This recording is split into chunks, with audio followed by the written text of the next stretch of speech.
where are we? Some cathedral, some very ornate brickwork, seldom seen today, and very techy features. Where could this be? This is an amusement park. What kind of amusement park could this be?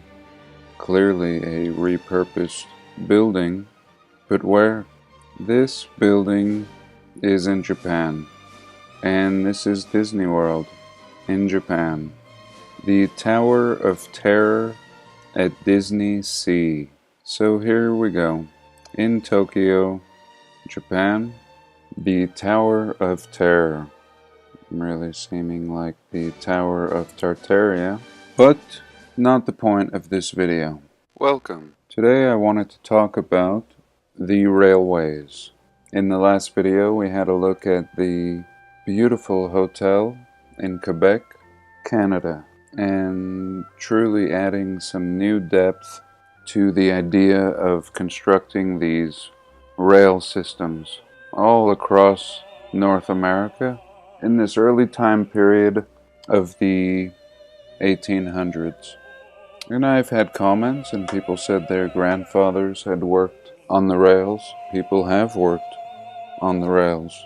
But laying of tracks being the easiest part of creating a railway system, oftentimes traversing great ravines and canyons and having to build bridges, at other times boring through mountains and making tunnels, and most certainly throughout this whole process moving huge amounts of earth in order to allow the laying of level tracks.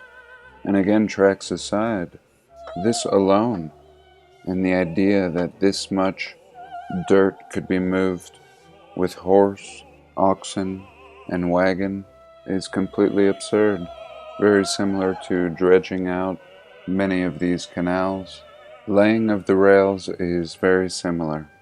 And here we're told the history of railroads begins in the 1720s.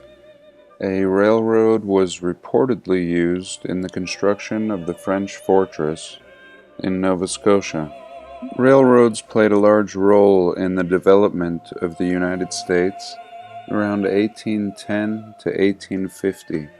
The American railroad mania began with the founding of the first passenger and freight line in the nation, being the Baltimore and Ohio Railroad in 1827, and the laying of the first stone and the beginning of its long construction heading westward over the obstacles of the Appalachian Mountains would begin in 1828, and the construction and expansion would continue for the next 45 years until the financial panic of 1873.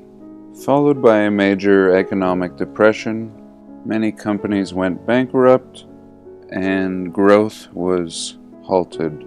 And here's a little look at a bridge, for example, an old bridge. And this is just one boring little part. Nothing spectacular. Perhaps hundreds similar to this must be built. The building of a train or a canal, once again, is so much more than what it initially seems in the passing. And how would that fit into the false narrative that the ancients had advanced trains and perhaps more advanced modes of transportation, if everything else in their lives were as impressive as their architecture? And here a little look in 1891, we can see a little section of the Baltimore and Ohio Railroad, and absolutely impressive, connecting from New York City clear over here to Chicago. And I'm not sure if all of these are smaller lines. They must be, as this is pre-automobile, and again much of this construction going on in the mid-1800s and very advanced to have this much rail lines and at the very least roads. And these are roads. I do recall seeing Indianapolis from above, and everything does lead to the center like spokes in a hub. And again, the laying of the tracks themselves being the least of one's concerns. It's the laying of a level surface and cutting through the rugged wilderness of the early and mid 1800s, using the most primitive means available to our people in this time period, and very impressive and accurate map making. Here's one from 1876, again from the Baltimore and Ohio Railroad Company, and here we can see how far they got. And again, seeming as if these may be smaller transcontinental branches. But even so, 1876, the country is only founded 100 years ago, and such a small, unjustified population, and we could debate the need for such a mode of transport in this time period. But today I wanted to just consider the idea of constructing something like this, using little more than human labor and horsepower. And here a little look at the founders of the Baltimore Railroad Company, with its roots going back to 1827. And here we go. 1827, no more than 50 years after the inception of our country. George Washington was said to have wooden teeth, and here they are prepared to build not only a rail system eventually across the nation, but to construct giant machines to make a leap from horse and wagon to giant trains of steel across an impossible wilderness. And again, perhaps, but perhaps not, seeming perfectly unnecessary and ridiculous for a people of this time. And here we're told the longest bridge in the United States was this Thomas Viaduct. Here we can have a little look at that in Maryland, completed in 1835. 1835, and here we go.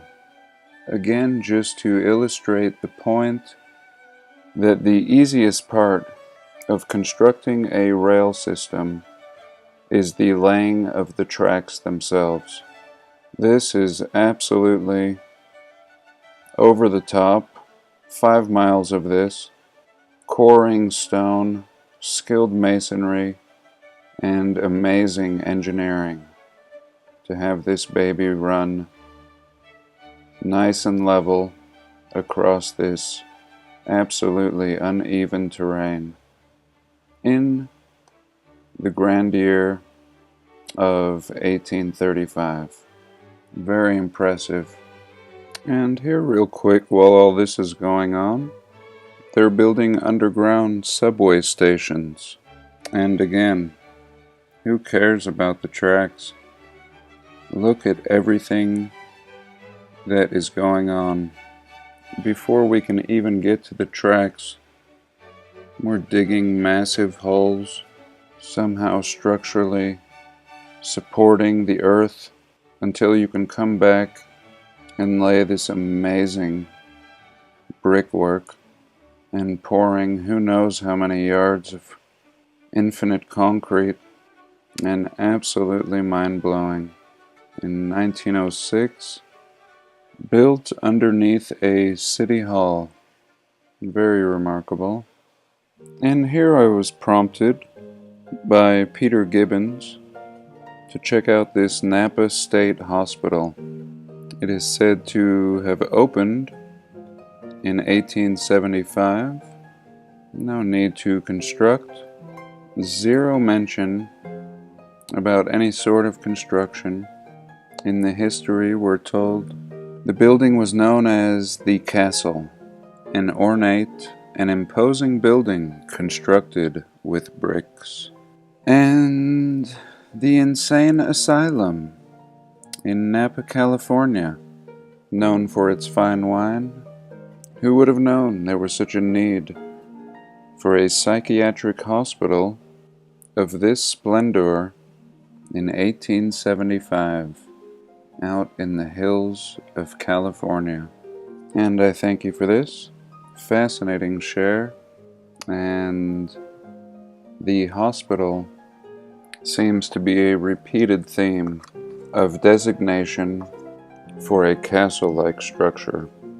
And here I was prompted to have a little look at the Cascade County Courthouse in Great Falls, Montana. Founded in 1887, it was constructed at a cost of $20,000.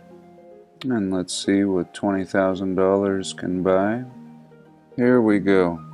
The architecture, once again, of the Old West. The cowboys of Montana being very traditional when it came to their courthouses.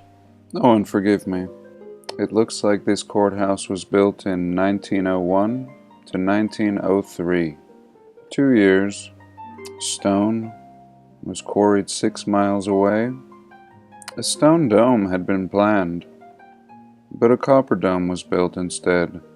And here somebody shared something pretty interesting pertaining to this Romanian parliament building, supposedly built in 1984. Over the course of a dozen or so years, and most of the photos we see look similar to this. Still unsure. But what I found really fascinating about this share, and I do thank you for this, is these underground tunnel systems found underneath this parliament building, and clearly of a very old nature, and perhaps connecting with the anomalies, the potential remains of star forts, and something much older than any anomalies that we find on the surface. And very impressive. And again, similar stories of these tunnel systems being built in the same time periods with very primitive means. And here, this article was also sharing the intricate subway system that they built in the same late time period, only to let it fall into disrepair and abandon it completely. And very fascinating feats of engineering that make no sense. And moving on. Now this next segment is going to be one of the scariest videos I've put out in a while. I felt it could be a risk to the channel, and have decided to post it on my off-topic channel, or my backup channel, just in case it should raise any issues. Here I was simply going to show you the first minute of the video, and if you like it or are interested, I will leave the link below. I do hope you enjoy.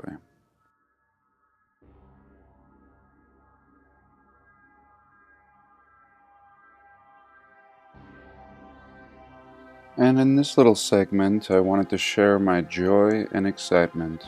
Truly, I have just hit the jackpot. Something that may seem small to some, but very exciting to me. The most exciting thing I have found in my research for some time. Typically, I share a different kind of research, as you all know. But this is my other passion, the law, and all the fraudulency that goes on within it. And how the more I study the law, the more I realize it is very beneficial to us. The only problem is we don't know it, and we don't know our rights. And this allows us to be tricked and trapped by governments and corporations who understand the system well. And what we find is when somebody else understands the system and shows their understanding and knowledge to these groups engaged in lies, typically they back off, only because they realize you know the truth, and it's game over. Well, that's it for today. I do hope you enjoyed, and do have a blessed day. Please like, comment, and subscribe.